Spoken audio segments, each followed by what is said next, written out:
যারা আল্লাহ ছাড়া অন্যদেরকে অভিভাবক হিসেবে গ্রহণ করে তারা বলে, আমরা কেবল এজন্যই তাদের ইবাদত করি যে তারা আমাদেরকে আল্লাহর নিকটবর্তী করে দেয়। সূরা আজ-জুমার আয়াত ৩। আর এই মূর্তিগুলোর নাম আর ধারণা তারা লাভ করেছিল তাদের পূর্বপুরুষ থেকে। তারা মনে করত তারা অনেক পাপী এবং গুনাহগার, তাই মূর্তির মাধ্যমে আল্লাহর ইবাদত করতে হবে, ক্ষমা চাইতে হবে। দুঃখজনক হলো আজকের অনেক মুসলিম সেই একই ভুল করে। তারা মাজার এবং পীরের কাছে যায় এই আশায় যে মৃত অথবা জীবিত এই তথাকথিত বুজুর্গরা তাদের আর আল্লাহর মাঝে মাধ্যম হিসেবে কাজ করবে। তারা খুব মজার এবং হাস্যকর একটা যুক্তি দেখায়।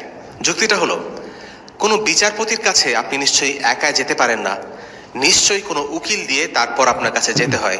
ঠিক একইভাবে আল্লাহর কাছেও কিছু চাইতে হলে কোনো মাধ্যমের দ্বারা যেতে হবে। খুবই হাস্যকর এবং অসার যুক্তি। নিঃসন্দেহে আল্লাহ ও মানুষের মাঝে কোনো মাধ্যম নেই। এই ধরনের মাধ্যমে বিশ্বাস করা শিরক, যদিও কেউ আল্লাহর উপরেই বিশ্বাস করে।